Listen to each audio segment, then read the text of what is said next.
du 23 au 25 avril 2018. Emmanuel Macron et son épouse Brigitte Macron prenaient part à une visite d'État à Washington à l'invitation du président américain Donald Trump. Durant ces 3 jours, réglés comme du papier à musique, la première dame a pu juger du poids du protocole américain comparé au nôtre. Celle qui dit être avant toute chose, l'épouse d'un homme, et non du président, a bien dû se soumettre aux règles très strictes, qui décident des moindres faits et gestes de chacun et de chacune.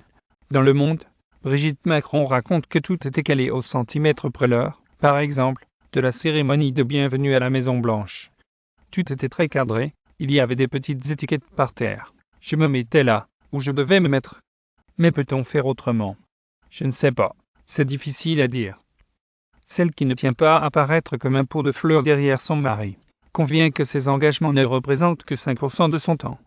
Et c'est bien comme ça. Il faut en passer par là, par respect de la culture des pays dans lesquels je vais.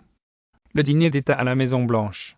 Le protocole nous avait prévenus. Je n'ai pas été déçu, Melania ne peut rien faire. Elle ne peut même pas ouvrir une fenêtre à la Maison-Blanche.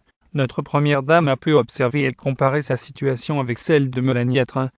C'est que confie Brigitte Macron explique bien des choses. Elle est beaucoup plus contrainte que moi. Melania ne peut rien faire. Elle ne peut même pas ouvrir une fenêtre à la Maison-Blanche. Elle ne peut pas mettre le nez dehors. Moi, tous les jours, je suis dehors à Paris. Selon elle, c'est la raison pour laquelle la First Lady est absolument impassible à chacune de ses apparitions. Tout est interprété, surinterprété. C'est une femme qui a beaucoup de caractère, mais qui s'applique à le cacher. Elle rit très facilement de tout, mais elle le montre moins que moi. De fait, Brigitte Macron en dresse un portrait inattendu. Gentille et charmante, intelligente et très ouverte. Elle est très gaie, au contraire, nous avons le même humour. On rit beaucoup toutes les deux. En marge des rendez-vous officiels de son époux, dont le clou fut son discours très applaudi devant le Congrès, Brigitte Macron s'est levée pas moins de 30 fois pour l'applaudir de concert avec les députés américains. La première dame et Melania Trump se sont offert une escapade en tête-à-tête à l'exposition Paul Cézanne présentée à la National Gallery of Art à Washington. Après le discours d'Emmanuel Macron au Congrès, mercredi, Brigitte Macron s'est éclipsée en solo pour visiter, à sa demande, les Duke Ellington School of the Art. Si cet établissement est situé à Georgetown, un quartier huppé de la capitale, il reste une école publique, gratuite, qui accueille 92% d'élèves issus des minorités.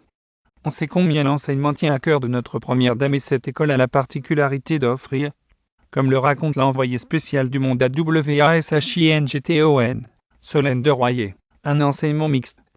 Matière classique le matin, et disciplines artistiques l'après-midi. Brigitte Macron a également rencontré les artistes de l'Alcyon Art Lab.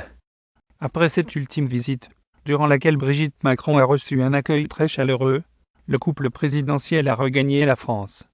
Jeudi 26 avril, l'Élysée recevait à dîner une centaine de personnalités du cinéma, acteurs, réalisateurs, producteurs, distributeurs, avant le Festival de Cannes, qui se tient du 8 au 19 mai, écrit Le Figaro. Parmi les invités, les acteurs Monica Bellucci, Virginie Ledoyen, Léa Seydoux, Mathieu Amalric ou encore Guillaume Canet. Mais aussi Laura May,